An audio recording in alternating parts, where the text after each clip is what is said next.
Maravilhosa, né? Estamos comemorando então 19 anos a Casa de Oração aqui em Santa Vitória. Para mim é um imenso prazer, uma alegria poder estar aqui com os irmãos nesta localidade, nesses dias. Acho que poucos de vocês me conhecem. Eu moro lá em Campo Grande, Mato Grosso do Sul. Fui evangelizado por um casal que saiu daqui da cidade de Tuiutaba, lá da Avenida 21.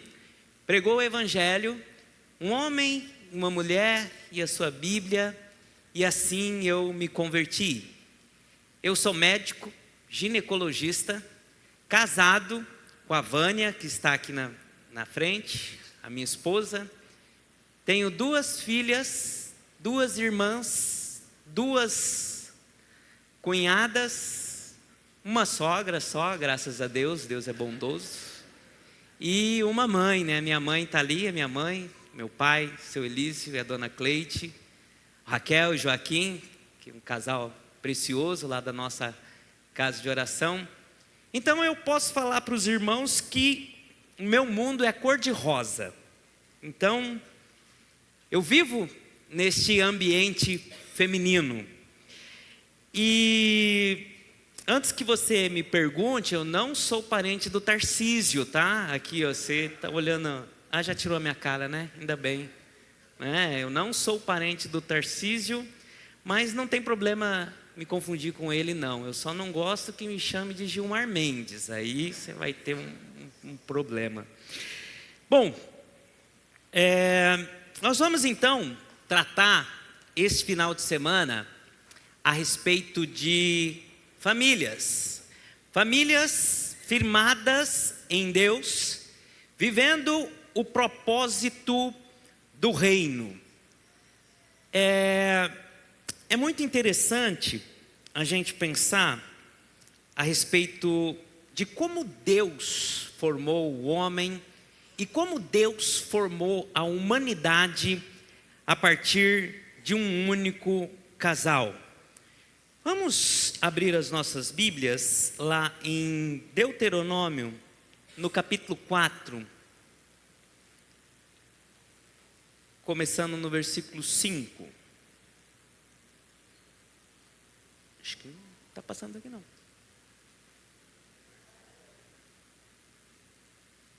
Isso. Você passou aí? Tá. Ah, tá.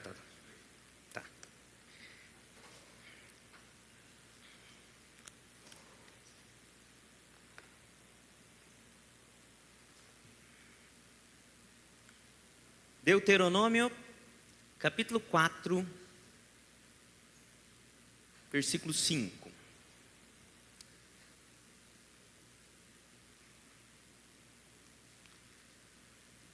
Diz assim a palavra do Senhor, Deuteronômio 4 e 5.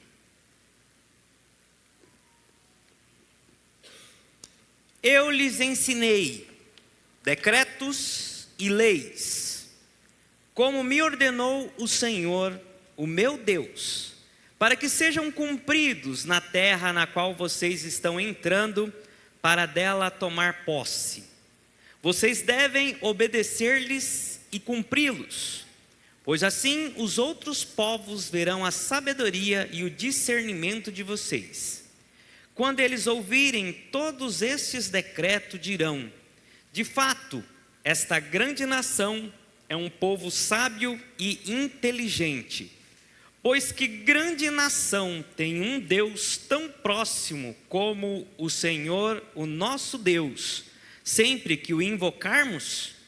Ou que grande nação tem decretos e preceitos tão justos como esta lei que estou apresentando a vocês hoje?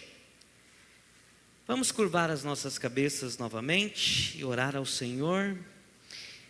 Bendito Deus, grandioso e eterno Pai, nós te louvamos, ó Senhor, por mais esta reunião, pelo Senhor ter nos conduzido em segurança até este local, que possamos aproveitar este momento, ó Deus, para aprender a Tua palavra, para obter o teu conhecimento segundo a tua vontade, ó Pai.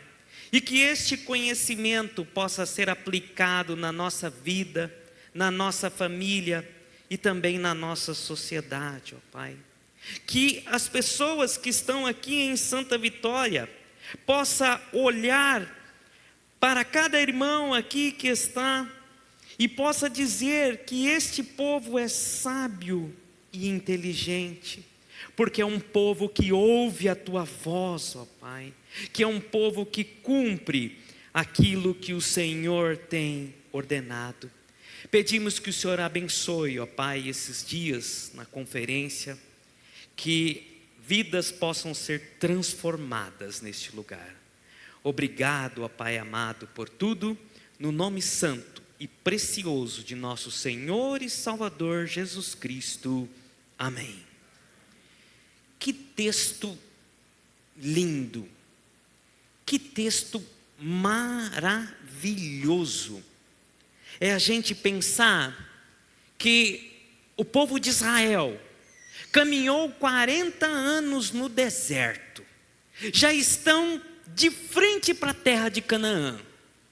Moisés, já com 120 anos de idade, sabendo que não iria entrar em Canaã por causa do pecado, e ele aconselha aquele povo, orienta aquele povo e diz que aquele povo era um povo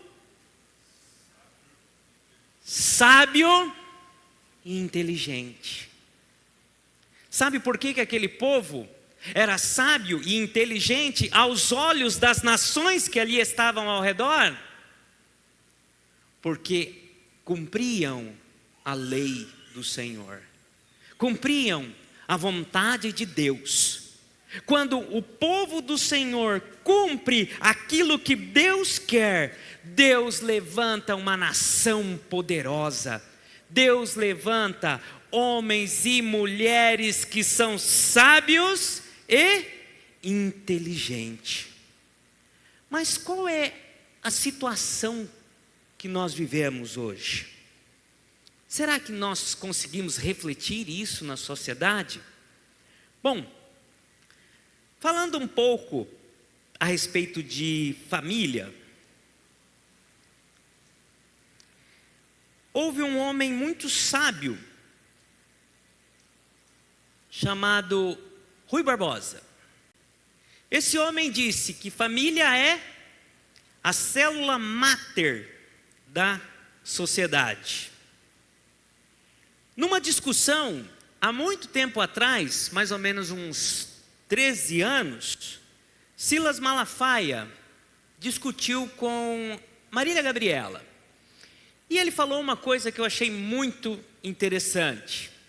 Ele disse que a base de toda a sociedade humana, ao longo de toda a história, sempre foi constituída por um homem, por uma mulher e a sua prole. Então, a base da sociedade é a família. E o alicerce da família está onde? No casamento. Então, se nós temos um casamento forte, nós temos uma família forte.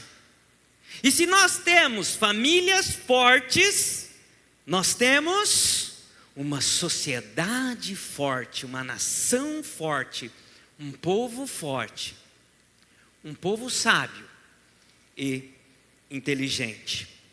Mas, infelizmente, na atual sociedade, nós vemos que inúmeros males têm atingido a família, levando a um colapso familiar. Infidelidade, violência, divórcio, abandono da fé, diminuição do amor, homossexualismo, drogas e prostituição. Nós não precisamos ir muito longe. Pergunte para o seu pai, Pergunte para o seu avô como era a sociedade tempo atrás. Alguns desses pecados eram motivo de vergonha nas famílias. As pessoas tinham vergonha de quando essas coisas aconteciam. Mas infelizmente, na nossa sociedade atual, além de deixar de ser vergonha esse tipo de prática, muitos grupos têm incentivado esses pecados. Mas isso é alguma novidade? Será que essa decadência moral que a nossa sociedade vive hoje é alguma novidade? O apóstolo Paulo já dizia, lá em 2 Timóteo, no capítulo 3, 2 Timóteo 3,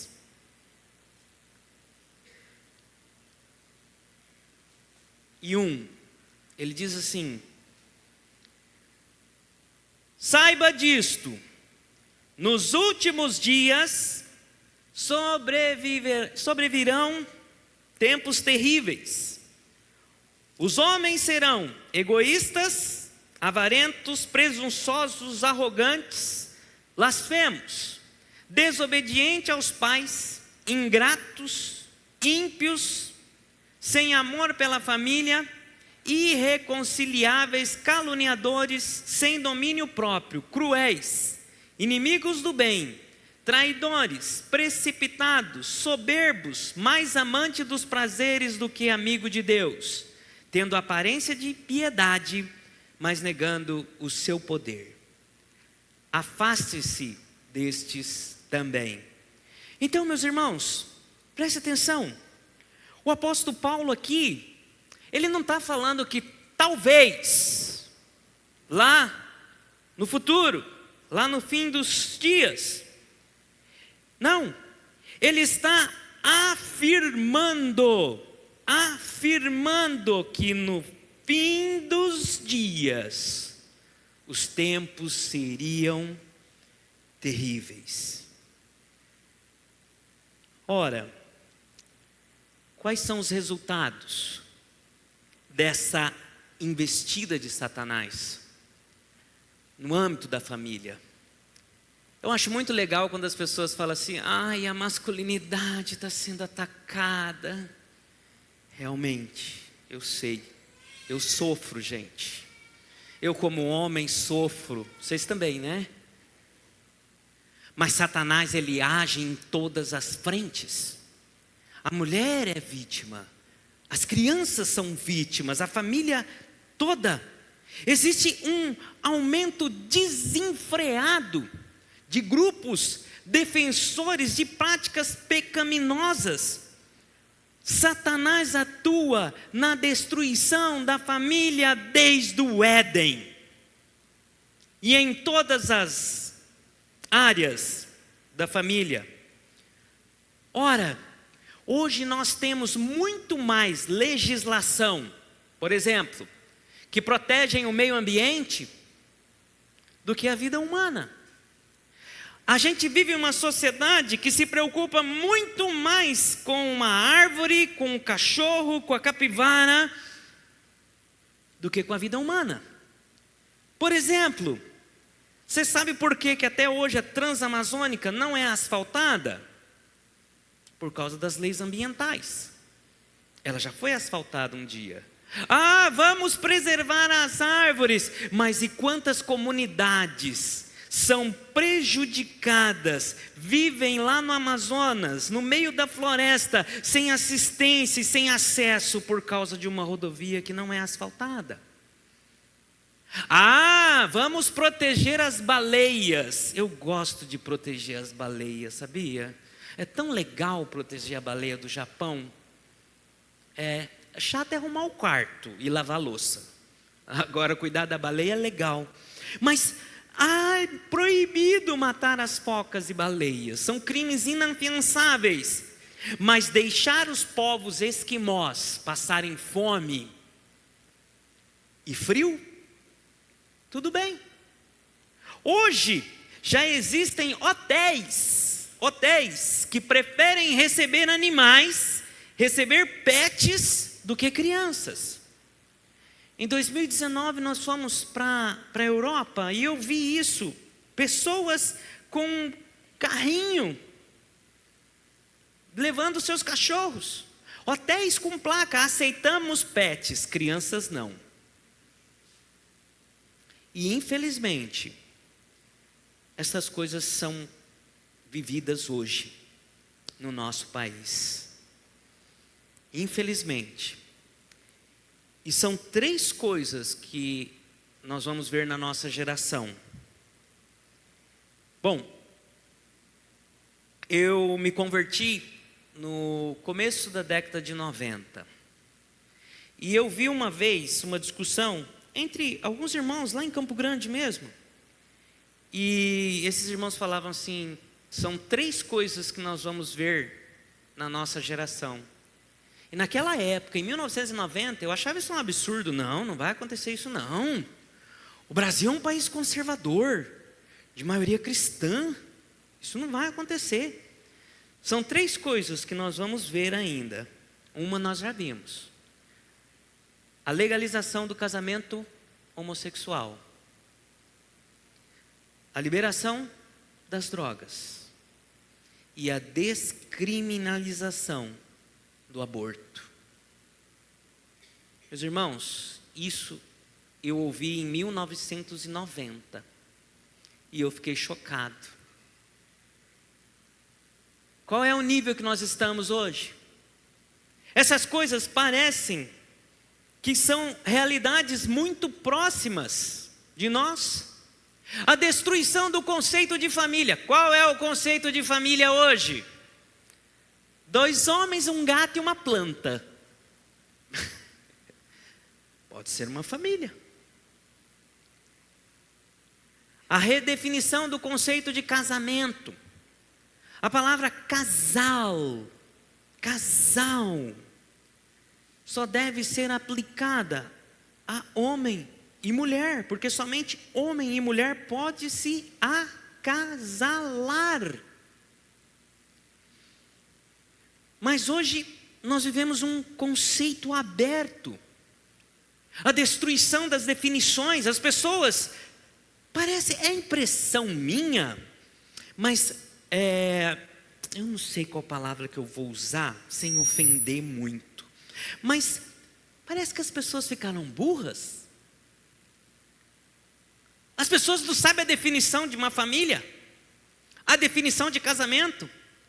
O início de uma vida. Aonde começa o início de uma vida? É na concepção. É na junção de um óvulo com um espermatozoide. Ali começa uma vida. E isso nunca foi discutido no âmbito da ciência, porque isso é um ponto pacificado. Só que se você perguntar aí fora, as pessoas não sabem quando começam a vida. E a coisa mais triste que nós vemos na nossa sociedade é o abandono da moral cristã.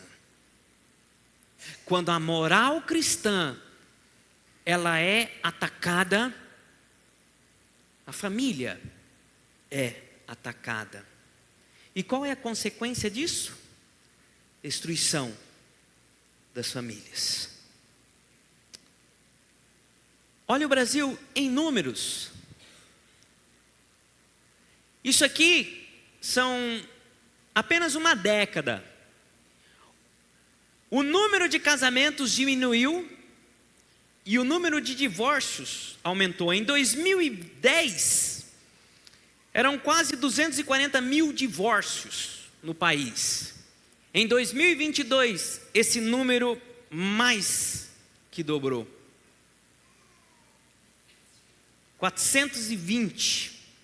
Dobrou o número, né? Mas não, a minha matemática, desculpa gente, eu sou meio ruim de geografia, tá? Desculpa. Então, conta, vocês vão me perdoar. Mas quase dobrou em apenas uma década. E detalhe que o número de casamentos oficiais diminuiu. Mesmo a população brasileira tendo crescido neste intervalo de tempo, o número de casamentos diminuiu e o número de divórcios dobraram. Olha que números tristes. Hoje a média do casamento é de aproximadamente 10 anos. Vai ficar duro de me filmar eu andando para lá e para cá, né? Né? Hoje o tempo médio de casamento é inferior a 10 anos. Não precisamos ir muito longe. Em 2010 eram 16 anos. Em 2022 passaram-se para 12 anos, e hoje é menor de 10 anos o tempo médio de duração do casamento. E o divórcio é uma tragédia. Se nós pensarmos o número de processos judiciais, de guarda de filhos e a perda de patrimônio, isso gera um impacto terrível na nossa sociedade. E uma vez que a pessoa se divorcia, a chance dela ter um novo relacionamento e ela divorciar de novo é de aproximadamente 50%. Mas esse é o novo padrão. Ainda há números terríveis no nosso país. Mulheres que são mortas. Olha que triste. No Brasil hoje, todos os dias, 5 mulheres perdem a sua vida. 5 mulheres morrem todos os dias. E 80% delas morrem pelos seus companheiros. Aquele que deveria amar, aquele que deveria zelar, é aquele quem mata. Delinquência juvenil. Tem vários estudos que provam que a principal causa de delinquência juvenil são famílias desestruturadas. Olha, é chocante esse número. 90% de todos os crimes no Brasil, e olha que nós estamos falando de um país que é extremamente violento, são realizadas por pessoas abaixo de 25 anos.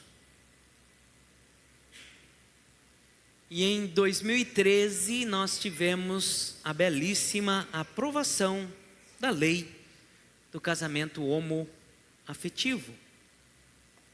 De 2013 até 2021, aconteceram no Brasil mais de 60 mil casamentos homossexuais.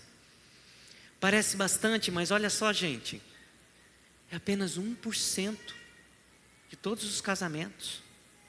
Uma minoria barulhenta, uma minoria que soube ocupar os espaços na cultura, na política, na universidade, e que impuseram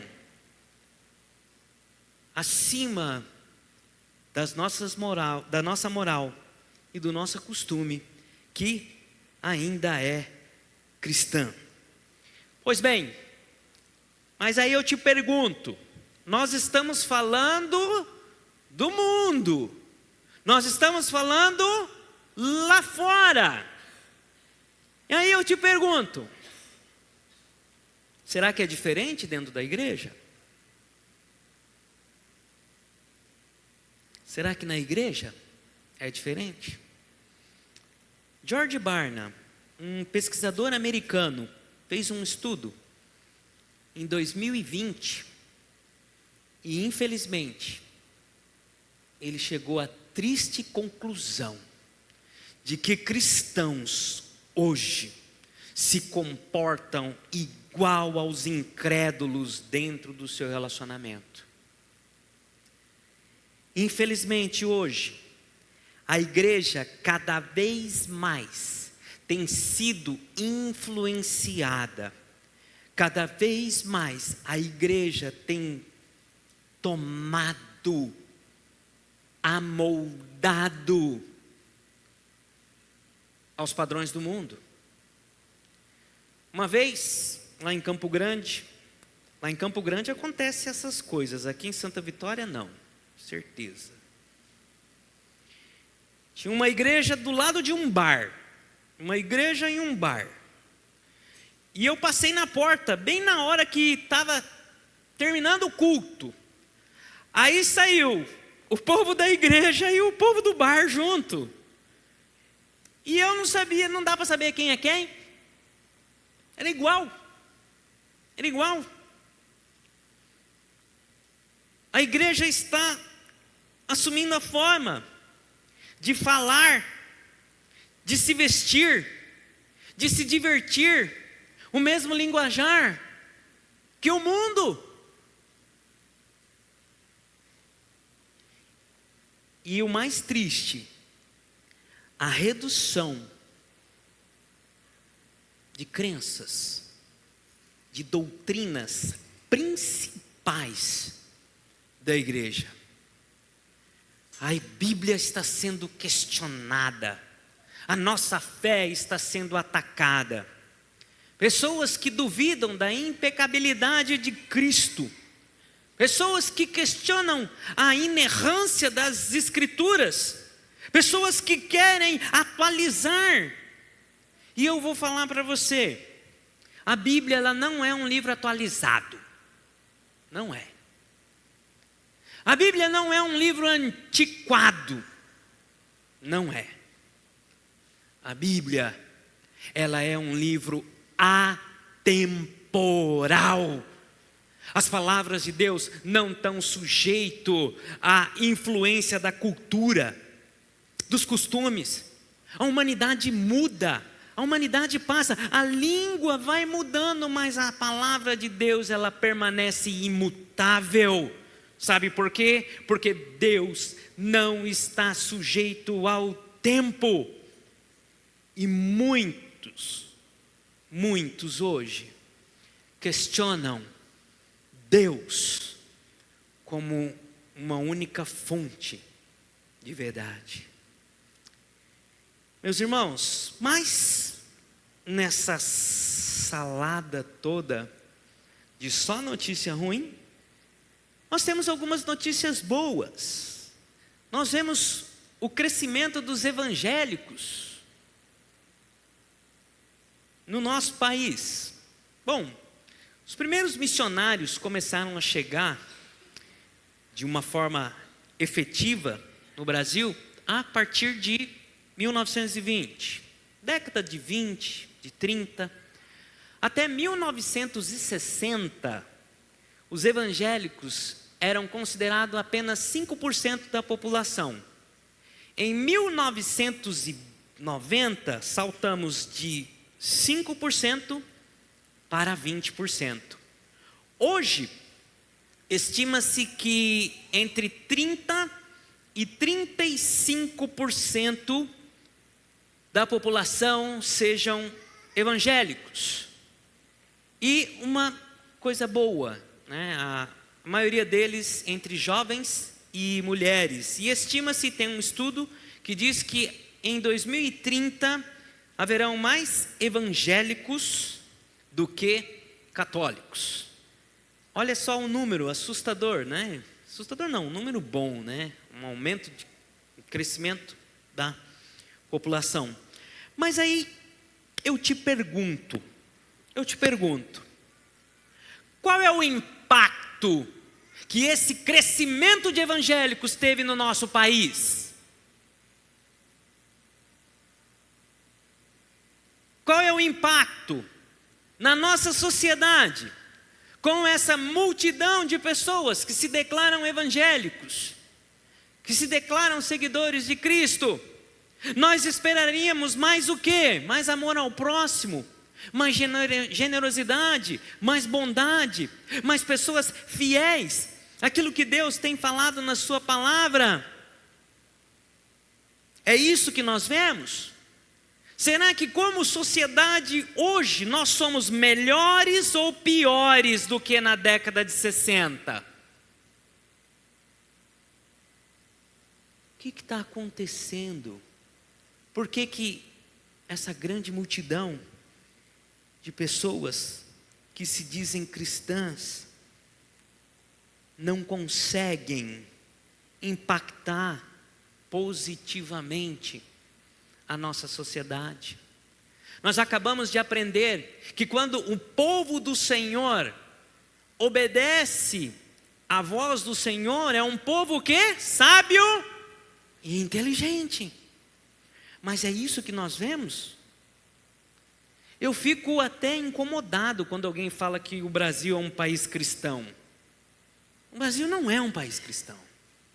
Olha os nossos números de violência, de divórcio, de feminicídio, de pedofilia, de pornografia.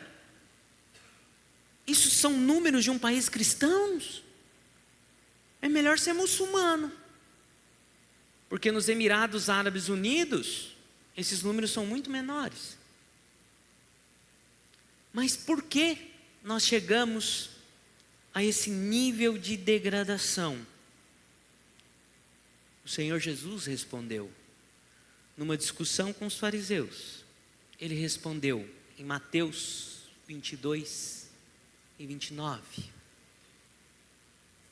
Errais, não conhecendo as Escrituras e nem o poder de Deus.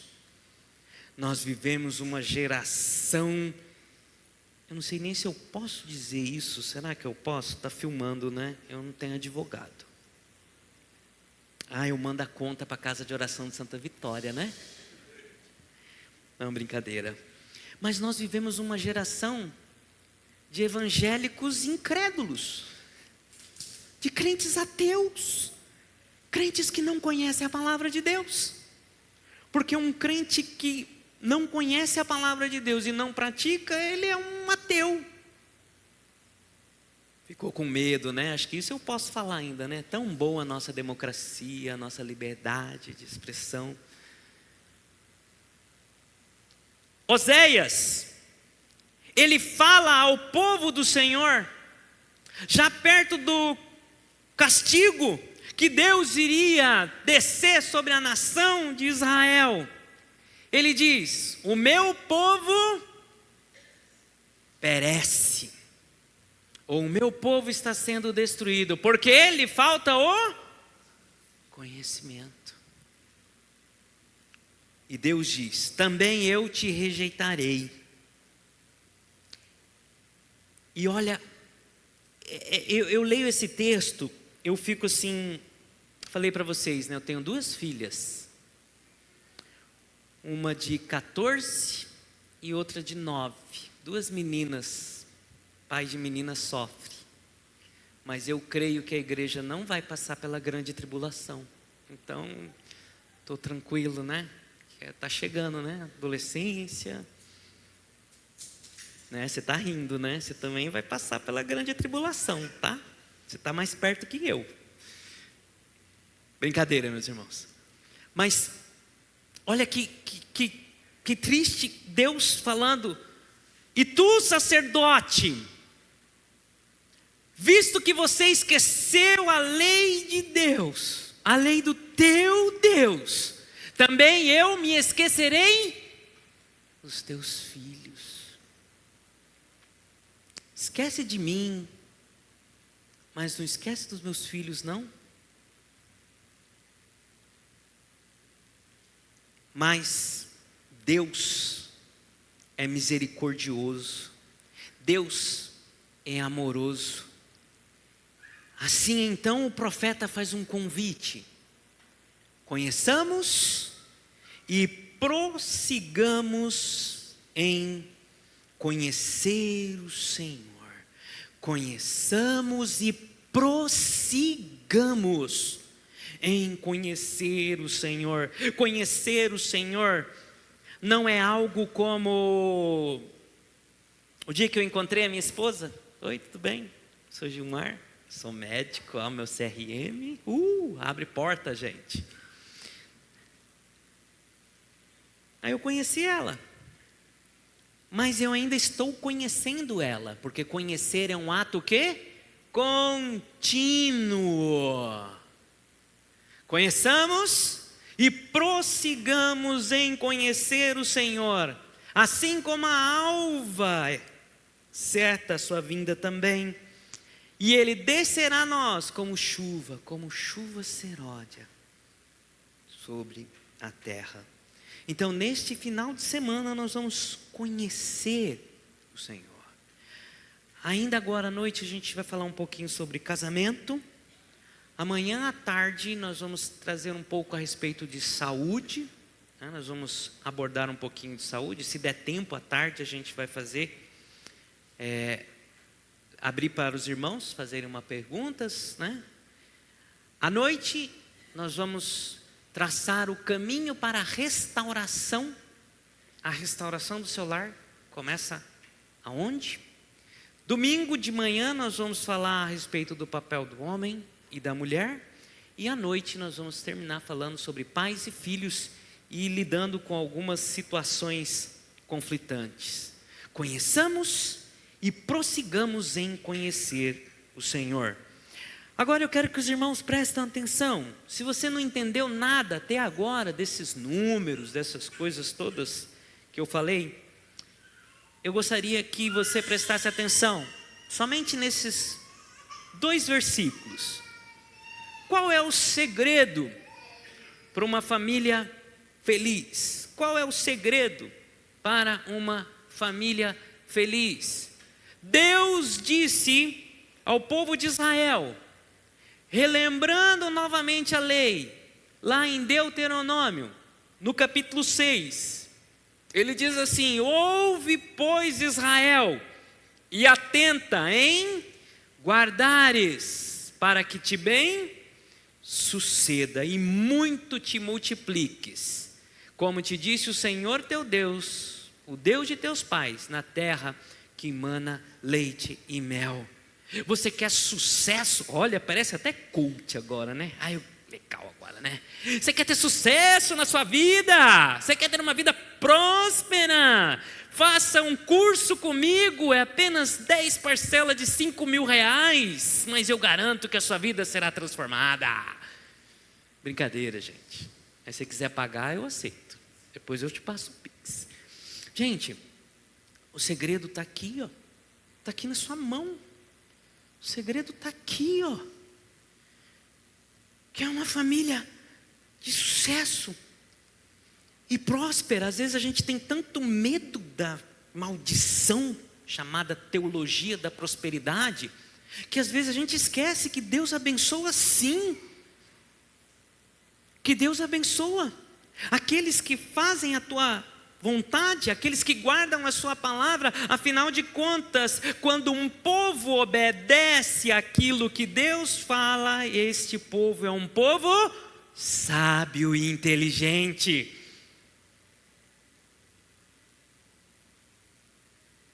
E no versículo 24 do mesmo capítulo, está lá, Deuteronômio 6.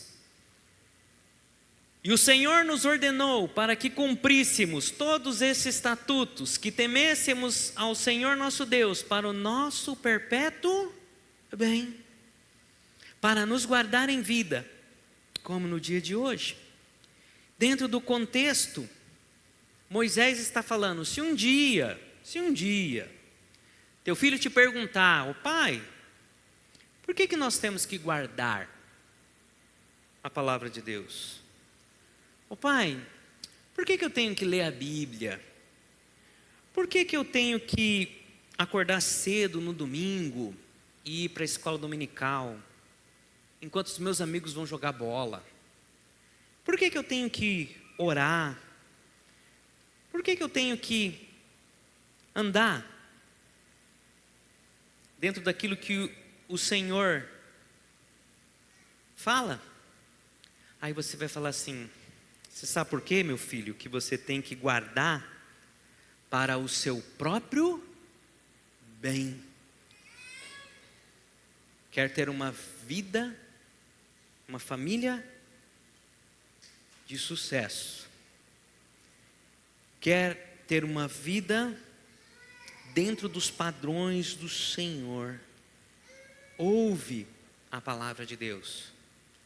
Ouve aquilo que o Senhor fala através da sua sagrada Escritura. Bom, a base da família é casamento. A base da família é o casamento. O que nós precisamos conhecer a respeito do casamento? E qual é a vontade de Deus com relação à vida conjugal? Ora, como que Deus criou os anjos? Como que Deus criou as plantas? Como que Deus apenas usou a sua palavra. E a mesma quantidade de anjos que ele criou lá no princípio é a quantidade que tem hoje. Mas Deus, ele teve o prazer de criar toda a humanidade a partir de um único casal. Gênesis, vamos para o princípio, Gênesis capítulo 1. Você já sabe. Então assim Deus nos criou. Em qual dia da criação o homem foi criado? Eu sei que vocês estão com sono, eu também, né? Mas Deus criou o homem no 6º dia da criação, certo? Aí ele criou a mulher depois. Que dia que ele criou a mulher? No 8º dia? Quando nós lemos Gênesis 2, dá essa impressão, né? Que parece que Deus teve um hiato grande de tempo, né? Entre a criação do homem e da mulher. Gênesis 1:27. Deus criou a sua imagem e semelhança. Homem e mulher os criou. E Deus viu o homem e disse: não é bom que o homem esteja só. O homem não consegue viver sozinho, né? Eu não sei, depois que eu fiz uma só carne com a minha esposa, eu não consigo viver sem ela. Ficou com vergonha, né? Depois a gente conversa. Bom, mas Deus fez o homem e a mulher. Deus fez uma auxiliadora que lhe seja idônea. Então, nós vamos trabalhar 3 conceitos ao longo deste final de semana. O primeiro conceito é: Deus nos fez de forma diferentes, mas iguais em importância. Assim Deus nos fez. Homem e mulher, Ele fez. Gente, olha, eu vou pedir desculpa aos homens, mas vocês são muito feios. Desculpa, tá? Assim, vocês foram feitos do quê? De barro. Um material barato, né? Então Deus fez você. Mas a joia-prima da criação de Deus é a mulher. É a mulher. Assim o Senhor nos fez. Gente, quando nós olhamos para o nosso corpo, quando nós vemos essa maravilha toda funcionando de forma plena, alguns aí apenas alimentados com um pouco de água e farinha, é impossível. Eu fico pensando, gente, como que alguém pode ser ateu? Eu não consigo. Eu não tenho fé suficiente para ser ateu. Porque tem que ter muita fé, achar que isso aqui é obra do acaso, que uma sopa de bactéria evoluiu para seres mais complexos, chegando no macaco e o macaco virou um homem. Gente, tem que ter muita fé para acreditar nisso. Eu não consigo. Não consigo. Eu creio que um ser inteligente, onisciente, todo-poderoso é capaz de criar uma máquina perfeita dessa. 206 ossos, 600 músculos articulados e organizados. para fazer com que esse corpo esteja aqui em pé, gritando no seu ouvido, andando para lá e para cá? Só Deus. Só Deus. Você tem 10 trilhões de células, 20, 30 órgãos funcionando perfeitamente, para que essa máquina dure 70, 80, 90 anos, sem fazer um recall, sem uma troca de peças, sem levar para trocar o óleo, a junta do amortecedor ou do cabeçote. Se bem que olhando aqui por cima, acho que umas pessoas eu vejo que precisaria de dar uma recalchutadazinha. Não, gente, olha, é brincadeira, eu estou sem óculos, tem luz lá, eu não estou quase vendo ninguém. Brincadeira, tá? Não me processa não tenho advogado. Bom, é maravilhoso demais a gente pensar. E no dia que Deus criou o homem e a mulher, Ele criou uma instituição chamada casamento. Deus disse: portanto, deixará o homem pai e mãe e unirá a sua mulher, e ambos se tornarão uma só carne. A primeira instituição humana, criada e abençoada por Deus, dirigida segundo os seus preceitos e estabelecidos pelo próprio Senhor. Ora, logo que eu casei, a gente comprou um micro-ondas. E lá em casa, você que é o inteligente que monta as coisas, lá sou eu que sou o esperto, eu que sou o TI de casa. Aí aquele micro-ondas não registrava a hora de jeito nenhum. Eu falei: gente, como pode? Você compra um negócio tecnológico, caro, cheio de luzinha, de LED, mas o relógio não funciona. Aí a Vânia saiu, e aí quando ela voltou, ela chegou lá, adivinha o micro-ondas? O relógio estava lá funcionando certinho. Ela olhou para mim assim: nossa, olha como você é inteligente. O que você fez para consertar o relógio? Eu li o manual. Ficou fácil, né? Às vezes, no consultório a gente recebe pessoas assim com criança, né, chorando: doutor, é difícil educar a criança. É difícil criar, e criança não vem com manual. Eu tenho um amigo pediatra que ele fala assim: e mesmo se viesse com manual, você não ia ler. As pessoas não leem manual. Mas nós temos sim um manual sobre o casamento, que é a palavra de Deus.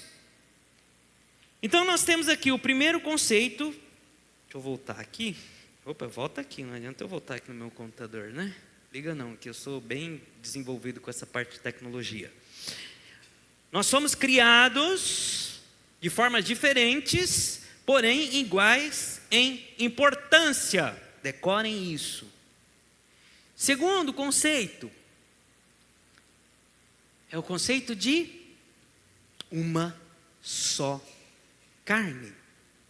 Uma só carne. Diferentes fisicamente, porém iguais em importância.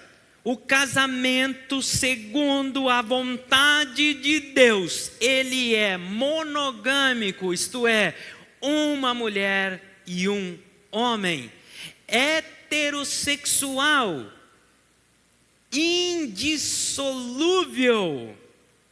Tudo você tem compartilhado e tudo dividido. É a morte do eu. Quando nós nos casamos, porque nós se tornamos o quê? Uma só carne. Não existe eu e você, existe nós. Não existe teu, meu, seu, sua, existe nosso. Porque nós pertencemos um ao outro Nós temos domínio um sobre os outros, e nós temos um sobre o outro, e nós temos direitos e deveres um sobre o outro. Gente, esse eu acho que é o conceito mais importante a respeito do casamento. Se nós conseguíssemos entender o conceito de uma só carne, eu acho que 90%, para não dizer 100%, de todos os nossos problemas conjugais estariam resolvidos. Deus, qual foi o nome que Deus deu à mulher? Qual foi o nome que Deus deu à mulher? Eva, isso, errado, tá? Não foi Eva. Não foi Eva. Quem deu o nome de Eva para a mulher? Adão. Olha lá, Gênesis 5 e 1. Gênesis 5 e 1. Este é o registro da descendência de Adão. Quando Deus criou o homem, à semelhança de Deus o fez. Homem e mulher os criou. Quando foram criados, ele os abençoou e os chamou de Adão. Adão.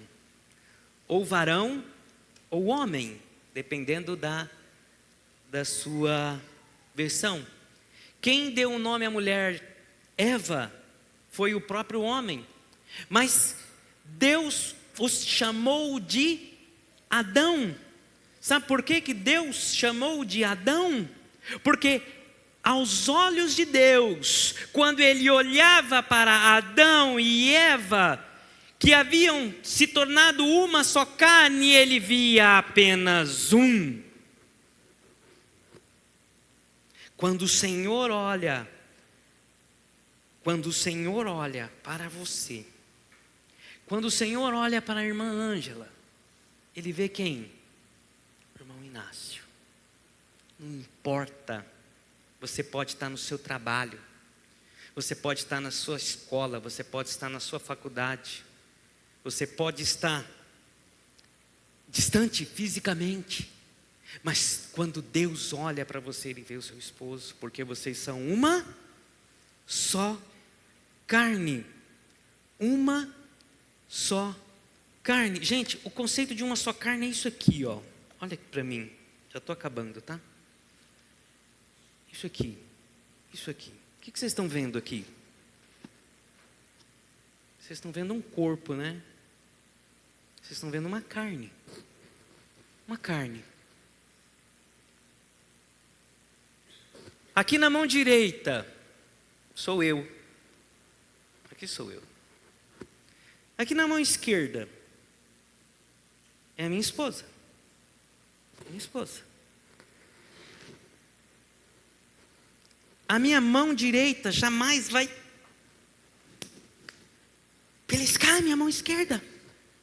A minha mão direita jamais vai fazer alguma coisa que a minha mão esquerda não pode ver. Sabe por quê? Porque o dia que a minha mão direita pegar uma faca e cortar a minha mão esquerda, o corpo inteiro vai sofrer. O corpo inteiro vai sentir a dor. Isto é o conceito de uma só carne. É sentir a dor do seu cônjuge, é sentir a alegria, é estar unido. Posso jogar bola? Não, você não quer jogar bola. Ah, então tá bom. É brincadeira. Não que acontece isso em casa. O Eliezer, ele me desmoralizou logo de cara. Estou magoado com ele. Nem vou dormir direito. Ele chegou em mim e falou assim: ah, foi ela que escolheu, né? Falei, como assim ela que escolheu minha roupa? É, foi ela mesmo. Gente, ela me fez eu comprar roupa para vir aqui, mas eu falei, não, cadê o Elias? Eu não estou vendo, não estou enxergando ele. Olha lá o Elias. Eu falei, o povo de Santa Vitória é simples, né, irmão? O povo de Santa Vitória é simples, gente humilde lá de Minas. Para que comprar calça, camisa, né? Ah, que eu tinha estava bom. Precisa sim, você vai estar lá. Então tá bom, obrigado. Aí tive que comprar. Meus irmãos, esse é o princípio básico. Nós somos como um corpo. Aos olhos de Deus, Ele nos vê como um. Assim como Ele viu Adão e Eva e os chamou de Adão, assim Ele vê você e o seu cônjuge. Há deveres conjugais. O apóstolo Paulo diz lá em 1 Coríntios, no capítulo 7, marido conceda à esposa o que lhe é devido, também semelhantemente a esposa o seu marido. A mulher não tem poder sobre o seu próprio corpo, e sim o marido. E também semelhantemente o marido não tem poder sobre o próprio corpo, e sim a mulher.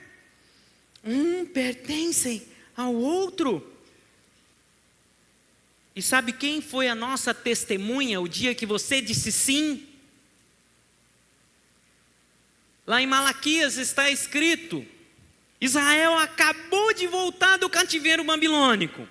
Israel acabou de voltar de um castigo, 70 anos em cativeiro. Voltou, restaurou a Israel. E os homens iam oferecer holocaustos ao Senhor. E lá eles derramavam lágrimas, e lá eles choravam. Mas Deus não respondia.